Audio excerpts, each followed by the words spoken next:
can't save the day here after Marvel is fined $160,000 for covering up the gas lamp sign during Comic-Con.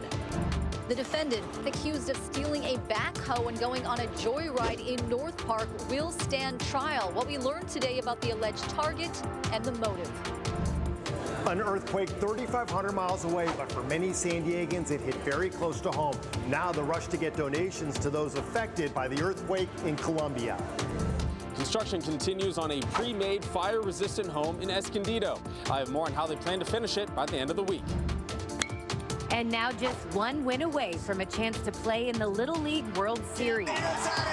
We'll take you out to a watch party for the Sweetwater Valley team that is playing tonight.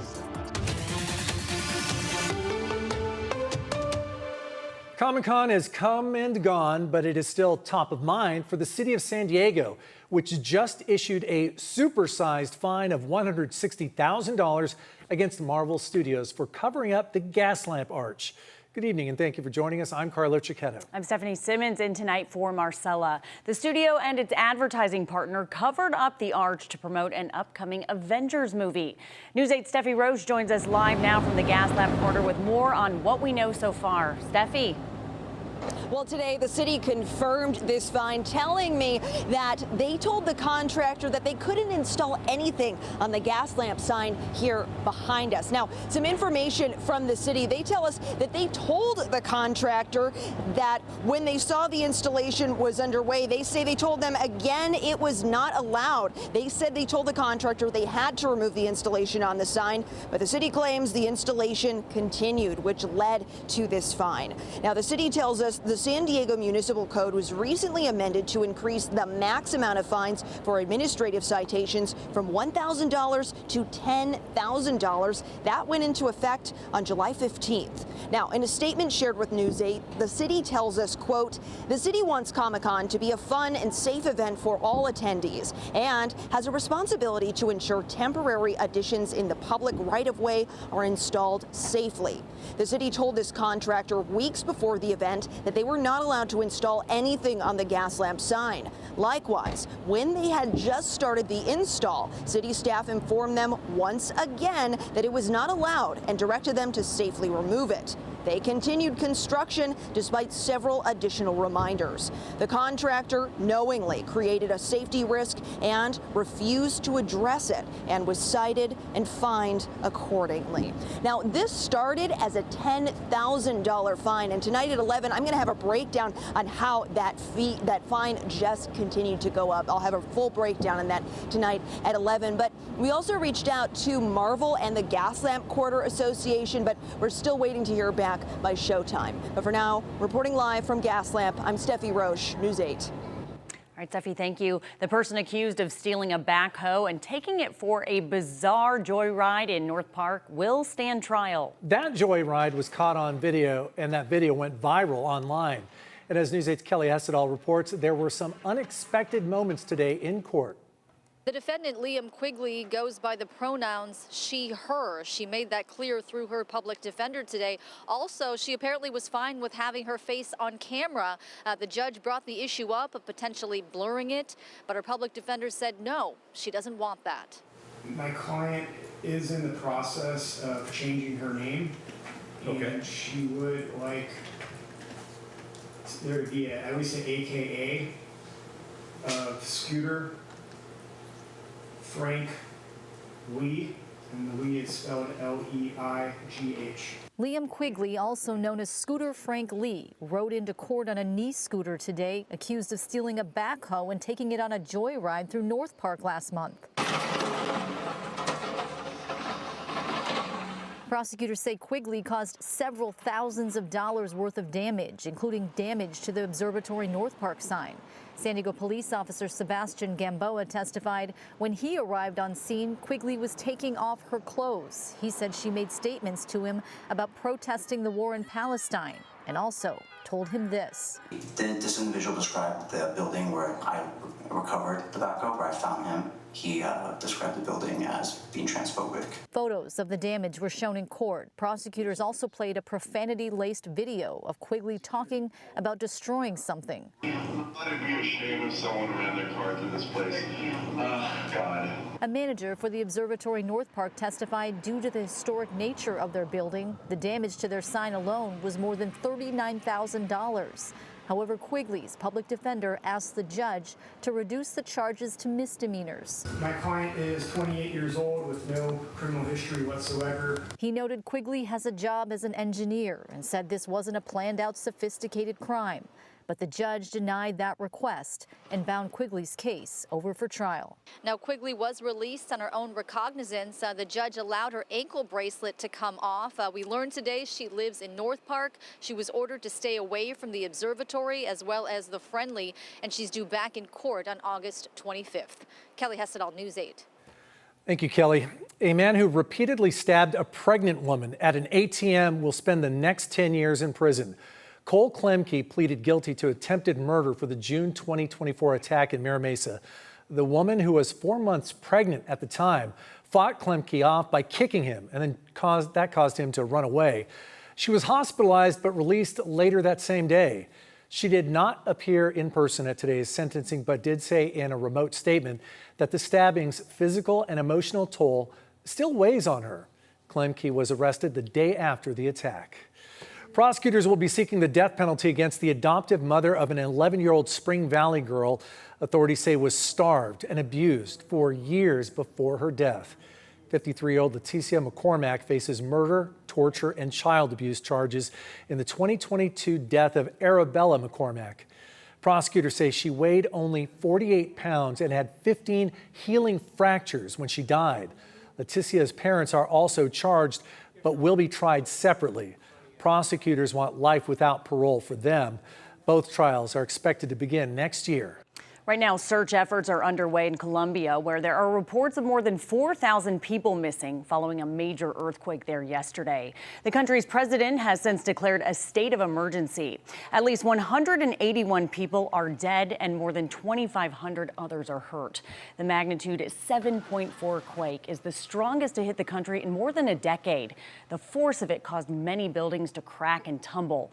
The AP is reporting around 1,600 buildings were damaged or collapsed. The U.S. State Department has also announced the U.S. will provide more than $15 million towards shelter, food supplies, and other resources.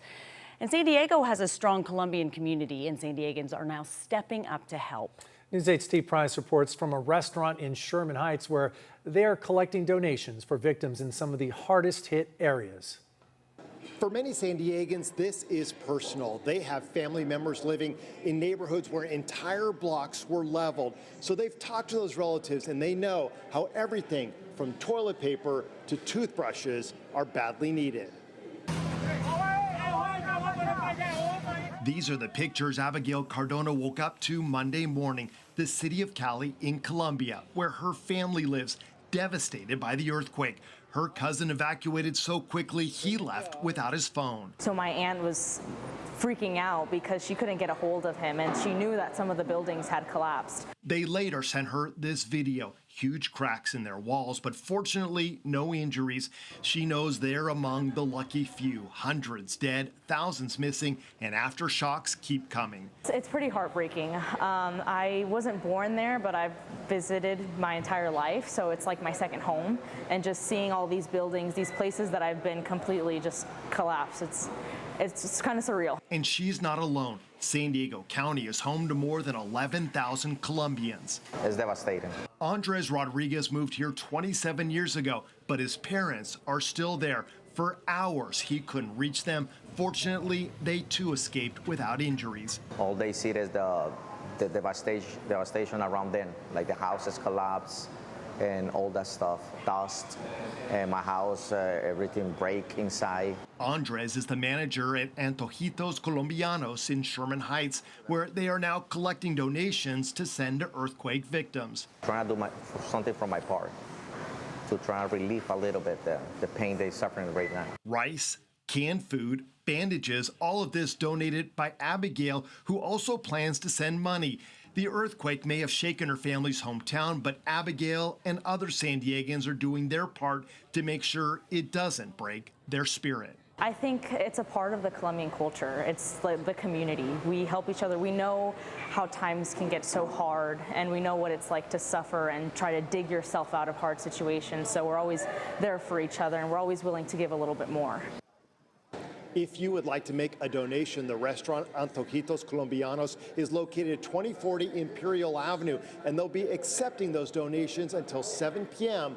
on Friday. In Sherman Heights, Steve Price, News 8. Yesterday, we showed you a company that says it can build the structure of a home in just 4 to 5 days. And today, well, you can already see a big difference. Factory-made wall panels are going up piece by piece, and the company says the materials are also fire-resistant. News 8's Alex Cheney joins us live from Escondido, where that home is going up right now. Alex, how's the progress? Yeah, Carla, that's right. It's happening right now. The guys are still out there doing all the construction work and putting those wall panels up. They told me they got here at 7 a.m. this morning and say they're probably going for another hour. So a big 12-hour day to get all these walls up. It's a new way to build a home. They want to be able to build homes even faster because of it. On this Escondido hilltop, a new home is going up, and it's happening fast. Just yesterday, it looks like this. Concrete foundation, base supports, no walls. Today, the wall panels are going up. 4C Construction Systems CEO Yona Naftali says what would normally take months can happen in days. Traditional construction, that's about a 2-month cycle that we pull off more or less in 4 or 5 days. The secret, the pieces aren't built here. They're precision engineered inside a factory, then brought to the site and put together. Our philosophy is we can break down any design, a custom home, into small enough components or Lego pieces that can fit into every project. And there's another big selling point, fire resistance. The company says the materials used in the wall system are Class A and the assembly is non-combustible. The insulation, exterior insulation, the sheathing is a Class A material, so the assembly or the panel itself is a fully non-combustible assembly. 4C says it wants to bring this technology to communities that need to rebuild after wildfires. Yes, we have projects that are fire rebuilds, Palisades, Altadena.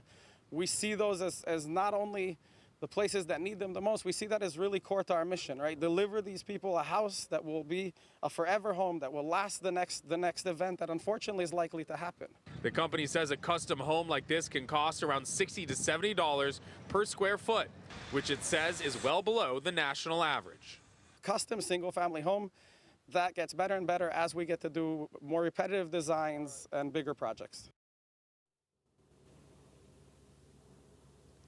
And these guys are working fast. I mean, just since we got here this afternoon, they had a few walls up, and now they have almost all of them up in this area. Now, this is just part of the work. They're going to put up this structure, and then another company is going to be coming in to put up the paint and do all the cabinetry on the inside. Reporting live in Escondido, I'm Alex Cheney, News 8. Back over to you. Thanks, Alex. Less than a week. It's pretty cool stuff. Looking forward to see the finished product. Yeah, before and after. All right, a new Trader Joe's is coming to North County. We're going to tell you where and what we know about the opening date. That's still ahead. Plus, a push in Sacramento to make California's top elections official a nonpartisan position. And one of our local Little League teams is receiving a whole lot of support tonight. Sweetwater Valley here in Bonita, hoping to advance to the Little League World Series. We are closer than ever. So much dedication, excitement.